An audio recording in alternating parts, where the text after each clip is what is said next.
안녕하세요. 매일 아침 6시 케어유 뉴스 김영래 편집장님이 전하는 인사이트 아침마다 지혜 칼럼을 청취자님과 함께 아주 깊이 파고 들어보는 시간입니다. 오늘 저희가 살펴볼 자료는요. 아침마다 지혜 샵 267 100세 시대의 지혜 체험보다 비움의 경제학이라는 제목의 컬럼이에요. 이게 대한민국의 눈부신 경제 성장을 정말 맨 앞에서 이끌어 오신 분들이죠. 바로 시니어 세대를 위해 쓰인 글인데요. 평생 무언가를 소유하고 채우는 게 성공의 증거였던 세대에게 이제는 비움이라는 아주 새로운 패러다임을 제안하고 있더라고요. 네, 맞습니다. 이 비움의 경제학이라는 말이 참 흥미로운데요. 사실 이게 뭐 요즘 젊은 세대들이 말하는 미니멀리즘하고도 비슷해 보이지만 칼럼에서는 그 결이 완전히 다르다고 얘기해요. 다른가요? 네, 이건 그냥 라이프 스타일 선택 이런 문제가 아니고요. 100세 시대라는 이 새로운 현실 앞에서 반드시 필요한 뭐랄까 생존 전략이다. 이렇게까지 강하게 이야기하거든요. 와, 생존 전략이라니 표현이 굉장히 강렬하게 다가오네요. 칼럼도 딱 그 지점에서 시작하더라고요. 은퇴라는 걸 단순히 월급이 끊기는 사건 이렇게 보는 게 아니라요. 평생 유지해온 생활 방식의 근본적인 변화를 요구하는 신호탄이다. 이렇게 정의를 내리던데요. 그러면서 현역 시절의 소비 습관을 은퇴 후에도 그대로 가져가는 걸 맞지 않는 옷을 억지로 입는 것에 비유하는데 와, 이 비유가 정말 그렇죠. 피부에 와닿죠. 그 맞지 않는 옷을 계속 입고 있으면 그냥 좀 불편한 걸 넘어서서 결국 어딘가 터지게 마련이잖아요. 칼럼이 이걸 필수 생존 전략이라고까지 단호하게 말하는 이유가 있어요. 바로 기대 수명이 예전과는 비교할 수 없을 정도로 길어졌기 때문이에요. 60세에 은퇴해도 밥으로 10년, 40년을 더 살아야 하는 시대인데 소득은 끊겼다. 근데 과거의 소비 수준을 그대로 유지한다. 이건 뭐 재정적인 시한폭탄을 안고 사는 것과 같다는 아주 현실적인 경고인 셈이죠. 듣고 보니 정말 그러네요. 그냥 씀씀이를 좀 줄여라 이런 차원이 아니라 인생에 남은 긴 레이스를 안전하게 완주하기 위한 운영체계, OS 자체를 바꿔야 한다는 말이군요. 정확합니다. 그렇다면 그 새로운 운영체계, 구체적인 전략은 뭘까요? 칼럼에서 노후 자산 관리의 핵심은 증식보다는 보존에 있다고 딱 선을 긋더라고요. 네, 바로 그겁니다. 그게 정말 중요한 패러다임의 전환이에요.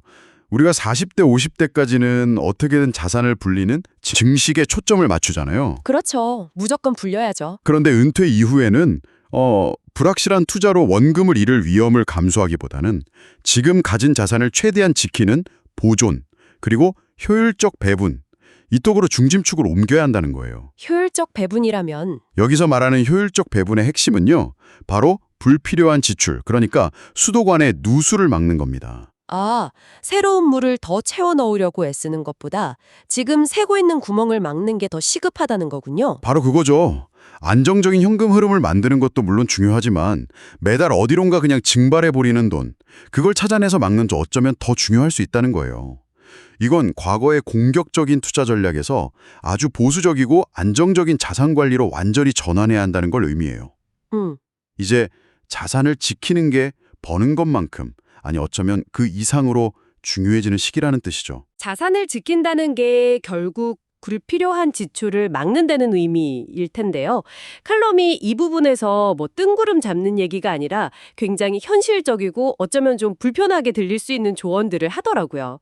특히 가족 문제, 그러니까 다 큰 성인 자녀에 대한 지원부터 짚어주는 게 인상 깊었습니다. 그 부분이 이 칼럼의 백미라고 생각해요. 자녀의 통신비나 차량 유지비, 심지어 보험료까지 부모가 계속 내주는 현실을 딱 꼬집잖아요. 네네. 그런데 칼럼은 이걸 매정함으로 보지 않아요. 오히려 부모와 자녀 세대 모두의 지속 가능한 미래를 위한 결단이다 이렇게 표현하죠. 와, 결단이라. 네, 이게 한국 사회의 그 깊은 정서, 문화를 건드리는 아주 예민한 문제거든요. 맞아요. 제 주변만 봐도 은퇴하신 부모님이 성인 자녀 생활비를 알게 모르게 보태주는 경우가 정말 많거든요. 그걸 끊는다는 게 사실 말처럼 쉽지가 않죠. 괜히 자식한테 무심한 부모처럼 보일까봐 혹은 뭐 그게 부모의 마지막 역할이라고 생각해서요. 바로 그 지점입니다. 칼럼은 그게 더 이상 사랑의 표현이 아닐 수도 있다고 말하는 거예요. 어쩌면 자녀가 진정으로 경제적 또 정신적으로 독립할 기회를 부모가 빼앗는 걸 수도 있고요. 아, 동시에 부모님 자신의 소중한 노후 자금을 갉아먹는 행위가 될 수 있다는 거죠. 그래서 때로는 냉철한 경제적 선긋기가 반드시 필요하다는 시각이에요.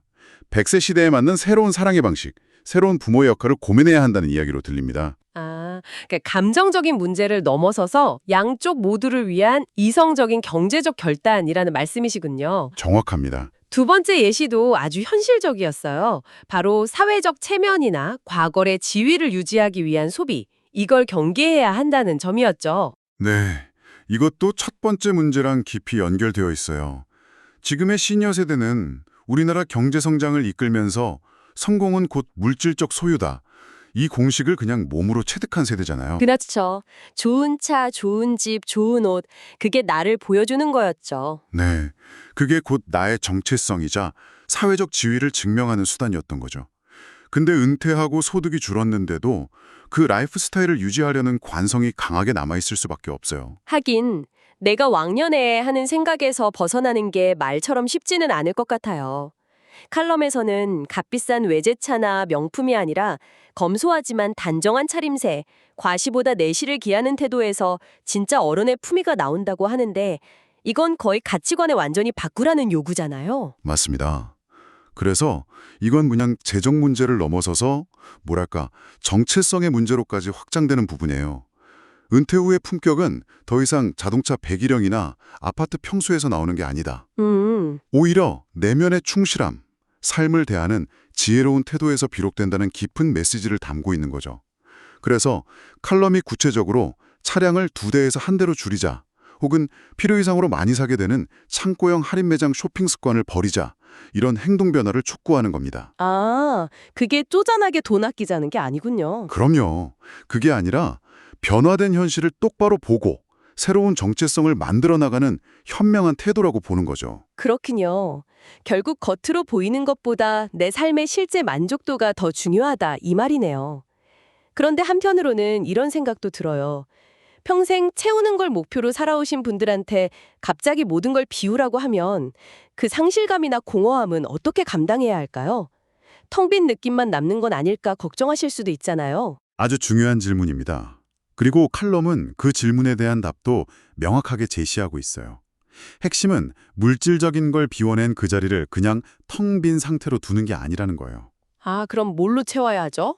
그 자리를 돈으로 환산할 수는 없지만 삶을 훨씬 더 풍요롭게 만드는 것들, 바로 무형의 가치들로 채워 넣으라고 제안합니다. 무형의 가치요? 네, 크게 3가지로 언급하는데요. 첫째는 건강을 위한 투자입니다. 운동이나 좋은 음식을 통해서 건강을 지키는 거예요. 가장 기본이겠네요. 그렇죠. 노후에 가장 중요한, 다른 모든 것을 가능하게 하는 기본 자산이죠. 둘째는 평생 학습을 통한 지적 탐구. 뇌를 계속 자극하고 세상과 연결되는 끈을 놓지 않는 거예요. 이게 정신적 고립감을 막아주거든요. 아하. 그리고 셋째가 가족이나 이웃과의 깊이 있는 관계 맺기, 즉 사회적 연결망, 사회적 자본을 튼튼히 하는 겁니다. 칼럼에 나왔던 예시들을 떠올려 보니까 상상만 해도 마음이 편안해지는 것 같아요.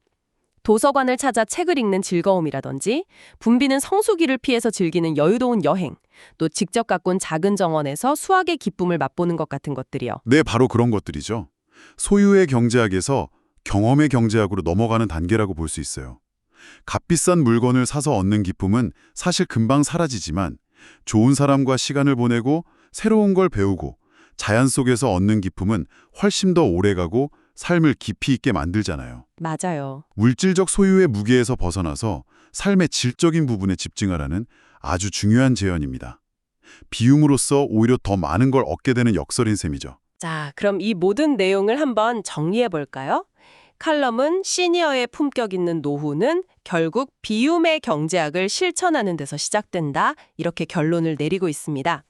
더 많이 가지려는 노력 대신에 불필요한 것들을 덜어내는 용기가 필요하다는 거고요. 그리고 여기서 멈추지 않고 아주 구체적인 행동을 촉구해요. 지금 당장 가계부를 펼쳐들고 습관적으로 빠져나가는 지출 항목들을 점검해 보라고요. 이 문장이 이 칼럼의 핵심이라고 생각해요. 아, 행동으로 옮겨라. 네, 막연하게 아껴야지 생각만 하는 게 아니라 실제 데이터를 보고 움직이라는 거죠. 그게 바로 비움의 첫걸음입니다. 용기라는 표현이 참 인상 깊었어요. 사실 뭔가를 더하는 것보다 덜어내는데 더 큰 용기가 필요할 때가 많잖아요. 익숙한 것들과 헤어져야 하니까요. 맞습니다. 그리고 이게 나 자신만을 위한 일이 아니라고 강조한 부분도 중요했던 것 같아요. 네, 그것도 중요한 포인트죠. 칼럼은 이것이 다음 세대에 부담을 주지 않고 당당하게 노년을 맞이하는 진정한 어른의 모습이라고 말합니다.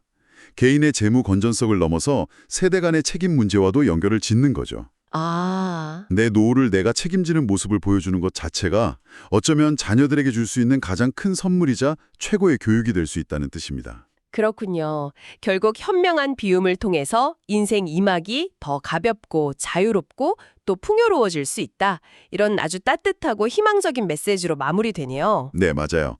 비움이 상실이나 포기가 아니라 새로운 자유와 진짜 풍요를 위한 능동적인 선택이라는 긍정적인 관점을 제시해 주는 것 같습니다. 네, 정말 인생의 2막을 준비하는 데 있어서 매우 현실적이면서도 깊은 통찰을 주는 이야기였습니다. 오늘 이 칼럼은 시니어 세대가 자녀에 대한 지원을 포함해서 자신의 지출을 줄여야 한다, 이걸 명확하게 강조했는데요.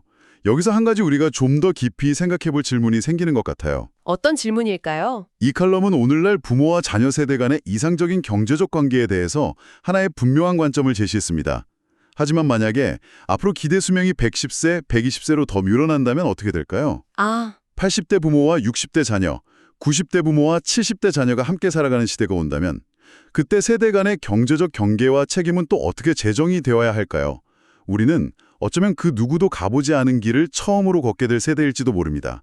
오늘 이 칼럼은 그 기나긴 여정을 위한 중요한 첫 번째 이정표가 아닐까 싶네요.